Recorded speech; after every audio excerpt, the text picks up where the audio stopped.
and welcome to the next video. So we're going to talk about popular music forms in the 19th century, and in this video we're going to discuss two particular popular music forms. And those forms would be the parlor song and the minstrel song.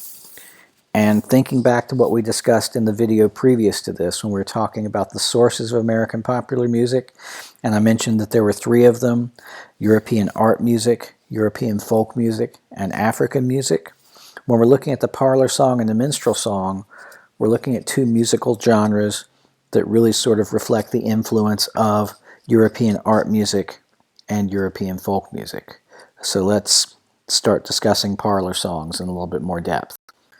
You can really see the influence of European art music in parlor songs, because a parlor song is basically a vocal work, a song for a solo voice accompanied by the piano, like a lead or an aria might be.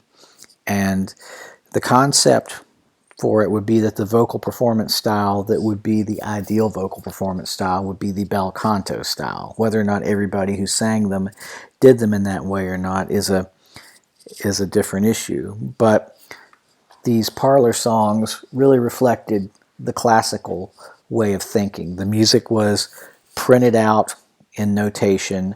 People would purchase the sheet music. They would take it home. Somebody who knew how to read it would play it on the piano, and somebody who had been trained to sing in this bel canto style perhaps might sing along. So it was really, they were really a lot like watered down classical works in a sense.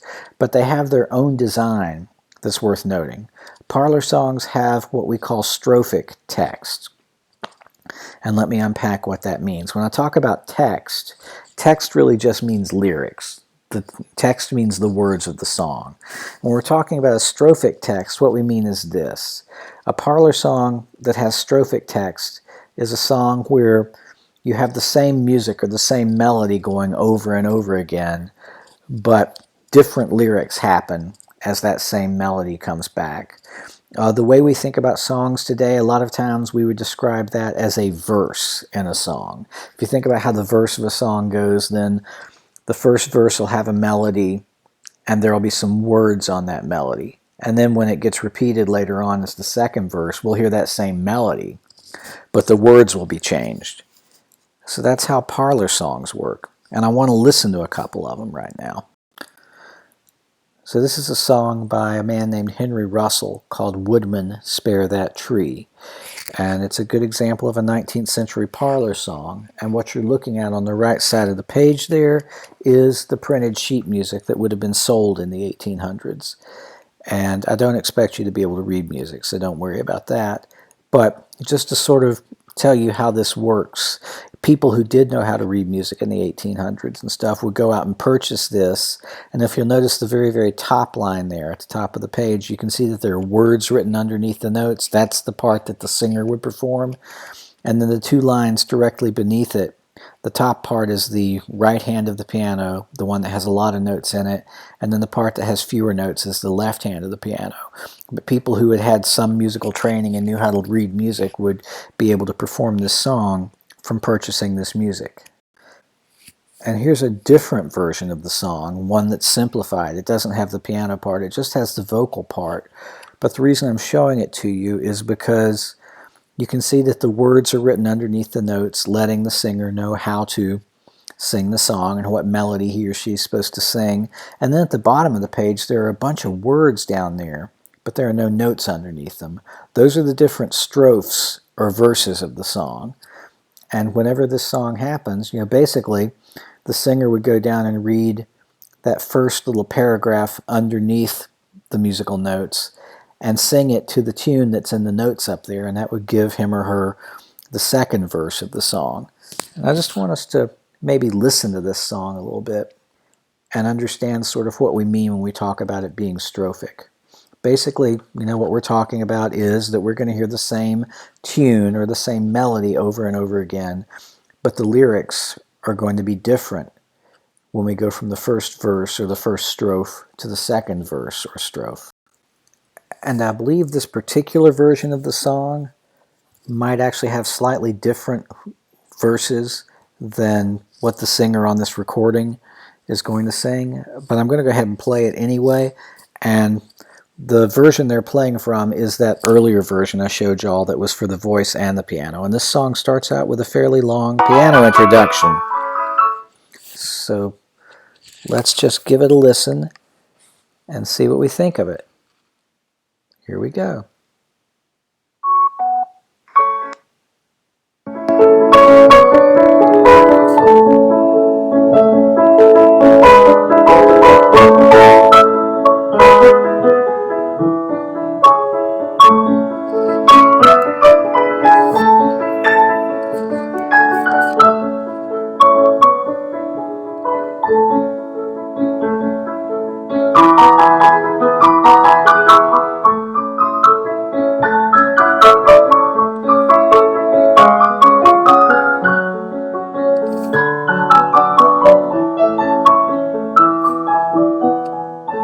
Here's the singer. Woodman spare the tree, touch not a single bough. In your it sheltered me, and I'll protect it now. 'Twas my forefather's hand that placed it near his heart. There woodman let it stand, my axe shall harm it not. So remember how that verse melody sounds. We're going to hear it again after this little piano interlude. And that's definitely bel canto style singing we're hearing, isn't it? But in a moment, the singer's going to sing the second verse. We'll hear the same melody, but new words. Here we go. The old familiar tree, whose glory and renown are spread o'er land and sea, and wouldst thou hack it down, woodman, forbear thy stroke, cut not its earth-bound ties. Oh, spare that ancient oak, now towering to the skies. Okay, so I think that that's probably enough of Woodman Spare That Tree for you to get the sense of how a strophic song works. And that's the big thing about parlor songs, is they have this strophic design to them. But let's look at some other parlor songs. And we'll look at really our first great songwriter of the 19th century in America when we start looking at this next parlor song. This is Stephen Foster, who, like I say, is often considered the first great American songwriter. And you know a lot of his songs, even if you don't know his songs. Like if you've ever heard or sung Camptown Races, that's him. Another song of his you probably know is The Old Folks at Home. And if you're sitting there going, I don't know that, yeah, you do. The problem is just nobody ever gets the title right. The people usually think the song is called Way Down Upon the Swanee River. But he wrote both of those songs, and they were both very, very big hits in the 19th century. And he became a successful songwriter in the mid-19th century. And becoming a successful songwriter basically means he wrote songs that he was able to publish, and people would buy the sheet music. And they would perform them in their homes, or performers who performed professionally would buy the sheet music and go perform his songs in their shows, and people would hear his songs, and that would create interest in them. But I want to look at one of his parlor songs, and it's one you might know. This is a song called Jeannie with the Light Brown Hair. And it's a parlor song just like Woodman Spare That Tree was a parlor song. It's got this idea of the voice accompanied by the piano and this strophic approach to text setting, which means that we hear the same melody but with different words put on it. So let's give this thing a listen. And as we listen to this song, I want you to notice a few things. I want you to notice the strophic nature of the song, and just to help you out here, I'm not printing all the lyrics or anything, but this shows you how each verse or each strophe begins. And I'm probably not going to play all three of them, but I'll play the first two of them. And like I say, this may be a song that you're familiar with. Bugs Bunny used to sing it in the Bugs Bunny cartoons. But it's, I know it's a matter of taste, but I think it's maybe fair to say that when we hear this and compare it to Woodman Spare That Tree, when we hear Jeannie with the Light Brown Hair, we are probably going to have the impression that, oh, that song is a little bit better, isn't it? And it's better because Stephen Foster's command of musical songwriting skills is really sharp. He understands how to use harmony. His sense of timing is really nice. He writes a very lovely melody for it. But here's Jeannie with the Light Brown Hair. Starting out with a piano introduction.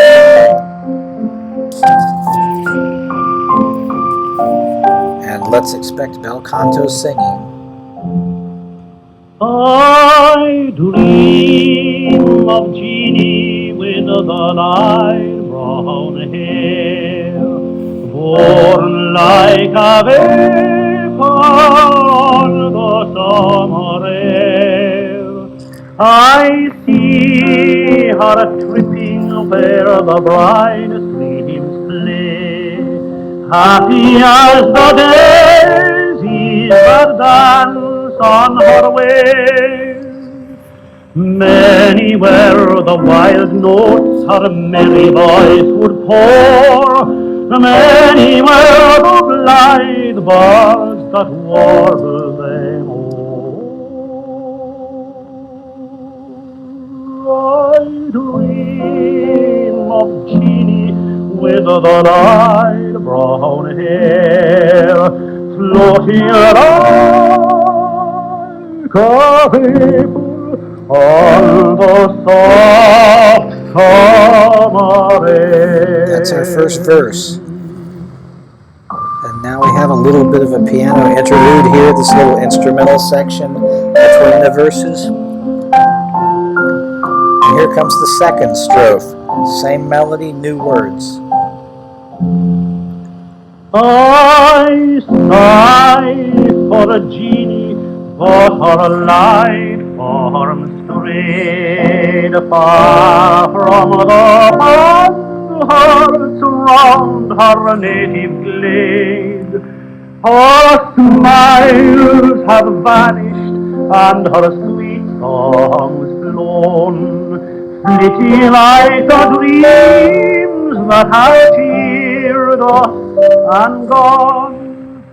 Now the nodding wild flowers may wither on the shore, while her gentle fingers will cull them no more. I sigh for Jeannie with the light brown hair, floating like a vapor on the soft summer air.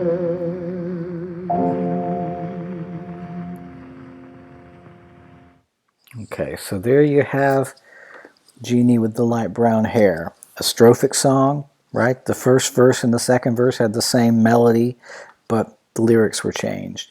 Very much a parlor song, just piano accompaniment, and that very proper bel canto style of singing. And I suppose now we should talk about minstrel songs a little bit. Minstrel songs are very different. If parlor songs show the influence of European art music, minstrel songs show more the influence of folk music because the singing style is more that natural singing style we associate with folk music. The instruments that are accompanying here are instruments that are more what we think of as folk music instruments. The banjo, the fiddle. You know, when you play it this way, you don't want to call it a violin. You want to play it. You want to call it a fiddle. And then some percussion instruments. The tambourine, which I think people know about, and the one that's unique to minstrel music is the instrument called the bones. And it really is bones. What the performers would do is they'd get like some beef bones or something like that, and they would like hold them between their fingers, and they would like shake them back and forth and clack them and make this kind of percussive clattering sound. But those are the instruments that we associate with a minstrel song. And a minstrel song has something going on for it that a parlor song doesn't. A parlor song has that strophic approach to text where there's the same melody, but the words are changing. And a minstrel song, we're going to find ourselves having strophic text, but there's also this thing called a refrain. And what a refrain is it's a little short section of music where you have not just the same music, but the same lyrics being repeated as well. And I'll play a minstrel song for y'all in a minute, and you can sort of get a sense of what they sound like. So this is a song by a fella named Dan Emmett. We'll talk about him a little bit more in a minute, perhaps. From 1843. It's a song called The Boatman's Dance, and it's a good example of what a minstrel performance might have sounded like in the mid-1800s. These performers here are trying to recreate it. But as you hear it, notice the folk influence. You'll notice it in the singing style. It's very much not bel canto style singing at all. And notice the instruments and how the instruments, you know, the banjo and the fiddle and the bones and the tambourines sort of create a different character for this song. And of course, the other thing to notice that's structurally important is that idea of the refrain that comes back, that repeated lyrical passage that always has the same words and the same notes. And those are the lyrics to the refrain right down there. But here's what the Boatman's Dance sounds like. And you can hear the bones and the tambourine and the banjo and the fiddle.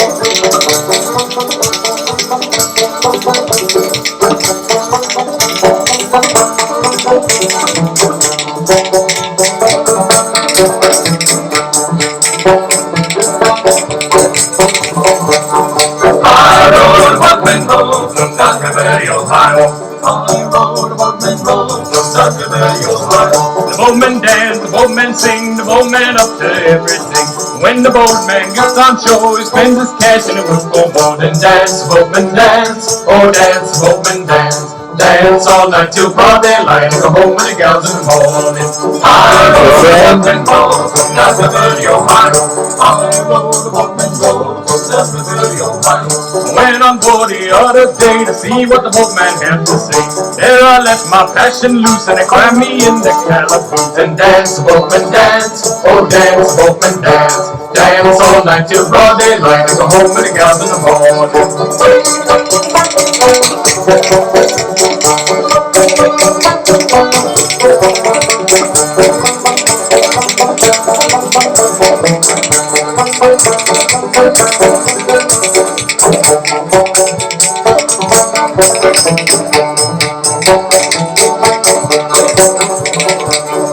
I rode a boatman boat from Dunkerberry, Ohio. I rode a boatman boat from Dunkerberry, Ohio. When the boatman blow his horn, look out, oh man, your fog is gone. Catch my sheep, he catch my shoat, and put him in a bag and throw him in the boat and dance, the boatman dance, oh dance, the boatman dance. Dance all night till broad daylight and go home in the gals in the morning. I rode a boatman boat from Dunkerberry, Ohio.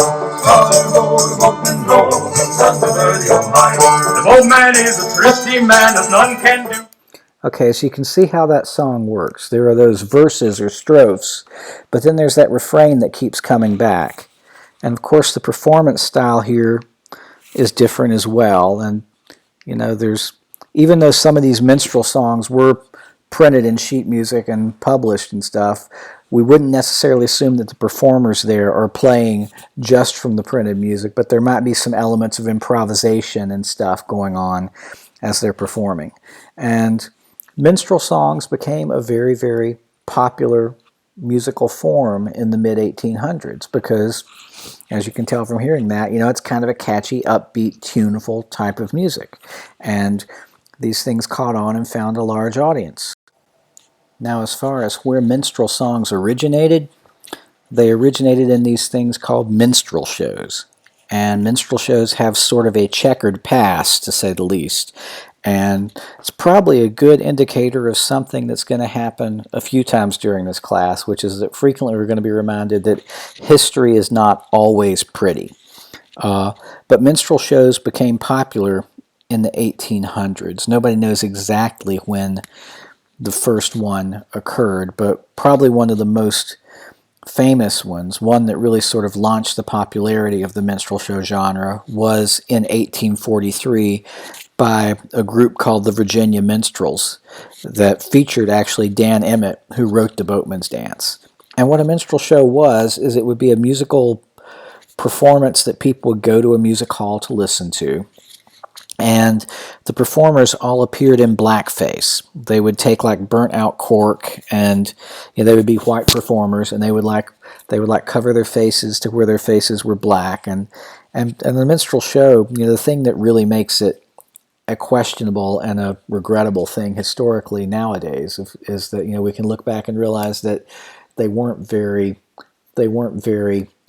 wonderful entertainments, because what the performers would do is they would make fun of African Americans, and they would speak in like dialect and things like that. But a minstrel show would feature this sort of interplay between this comedy that was often geared towards black stereotypes and these musical numbers.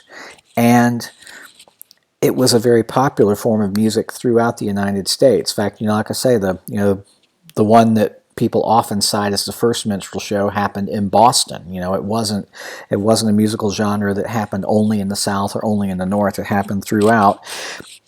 And the reason why they caught on is because it was a good example of a popular lowbrow type of entertainment. It wasn't classical music. It wasn't geared toward the wealthy and the aesthetically trained people who knew how to listen to music and knew how to appreciate fine music. It was geared toward just your average Joe, people who worked and people who wanted to go blow off some steam and watch a rowdy little show and stuff like that.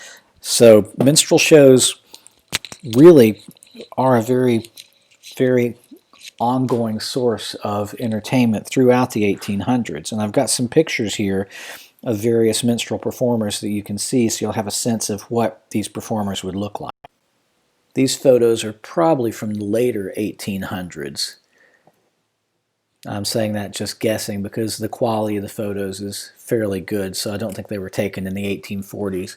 But you can see, looking at these performers, how when they created these blackface characters, they were very much caricatures and very comic, the way they chose to present them and stuff, with the big shoes and the exaggerated makeup and things like that. Now, a weird thing is, especially after the Civil War ended in 1865, minstrel shows continued, and actually you find more and more black performers moving in to perform in minstrel troupes as well. In fact, here's a picture of a black minstrel troupe. And a lot of times, even when black performers performed in minstrel shows, they would still take the burnt cork and blackface themselves up just to like really exaggerate the look. But you can see these performers in this particular photo are sort of giving us a good example of what a minstrel troupe would consist of, because if you look at the instruments they're holding, the fellow on the left side there has a tambourine, and seated next to him is a guy with a fiddle, and then there's a guy with a banjo, and that fellow on the right side's holding up the bones. So you can see that these are the instruments that are sort of the tools of the trade. And here's a picture from the early 20th century where, again, the idea of minstrel performance and blackface performing still persisted into the 20th century, and you can see that this is a more musically classy looking presentation. There are more instruments, and the way these guys are dressed is a little bit more fancy. But a lot of minstrel performers became very, very successful and very sought after performers and had very, very successful careers. In fact, here's the business card, or the the calling card for one of those performers, Billy Van. A lot of times the way these performers would present themselves on posters or on their business cards is they would have sort of a before and after picture where you saw what they looked like in normal everyday life, and then you also saw what they looked like in their blackface get up for the minstrel. Now here's another early 20th century minstrel performer, a man named Burt Williams, who was actually an African American who performed in the minstrel show style. And you can see his before picture where he looks, very businesslike and very dignified. And then on the right side, there's his blackface get-up picture where you've got him all made up for the show and stuff like that. But minstrel shows became a popular source of entertainment in America in the 1800s, and they actually spread beyond the U.S. This is a British minstrel troupe, also from the early 20th century, but you can see, they've got the makeup elements going on there, and the banjo is present. And just in case this isn't making you feel maybe queasy enough yet, let me show you one other thing I found. This is a picture from a school yearbook of a third grade minstrel show that happened in 1950. So this just sort of illustrates that this idea of this type of entertainment had a rather long shelf life. It starts in the early 1800s, and here we have people even still thinking that this type of performance is okay in 1950. These are third graders we're looking at here, and obviously when we're talking about American music in the 1800s and the early 1900s, we're talking about music that's being made in an era before the civil rights movement has been victorious and stuff like that. And when we're talking about minstrel shows in the 1800s, we're really talking about a world where people aren't as sensitive to these issues as we are now. And even as we're sensitive to these issues now, y'all are probably aware that these are still issues. Even just this week, there have been newspaper articles and stuff criticizing Jimmy Fallon for apparently having done a blackface comedy routine about 20 years ago.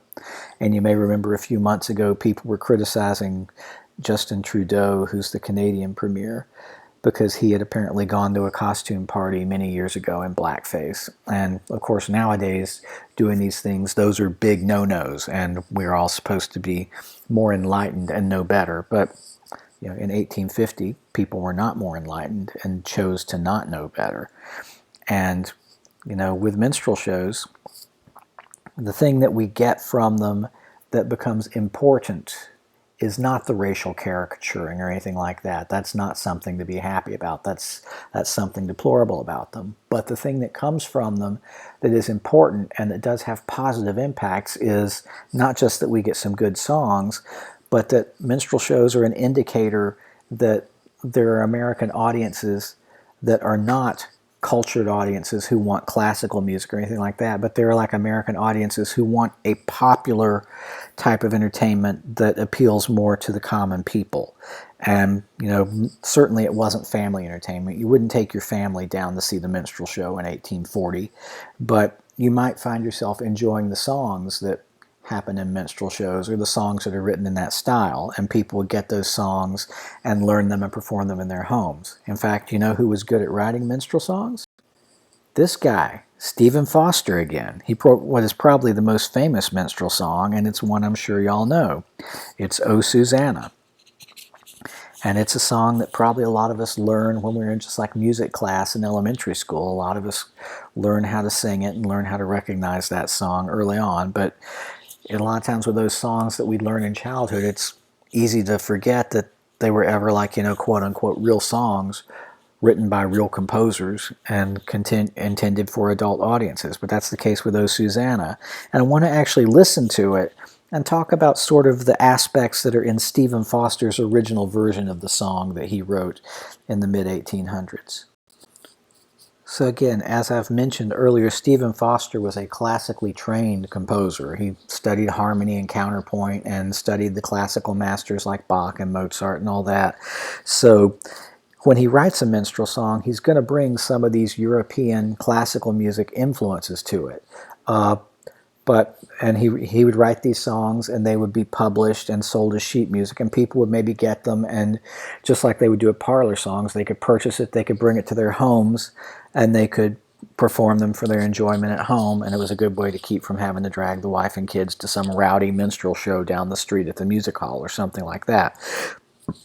I had a hard time finding any recordings of his original arrangement, but I found a chorus doing the original arrangement of O Susanna with Stephen Foster's piano part, which is a very classical sounding piano part. And this song is similar to the Boatman's Dance because it's a minstrel song, so it's got strophic text and stuff, but it does have a recurring refrain, and probably everybody knows the refrain to O Susanna. But let me just play the original Stephen Foster arrangement of it here, done by the University of St. Mary's Choir.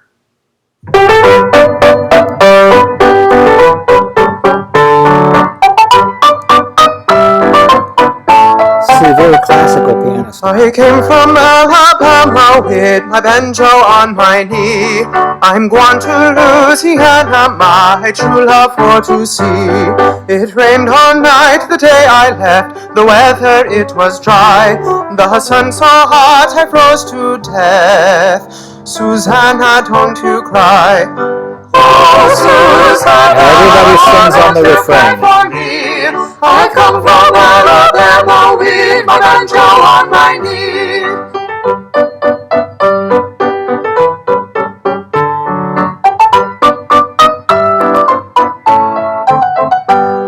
I had a dream the other night when everything was still. I thought I saw Susanna coming down the hill. The buckwheat cake was in her mouth, the tear was in her eye. Says, I'm coming from the south. Susanna, don't you cry. Oh, Susanna, why don't you cry for me? I've come from Alabama with my banjo on my knee.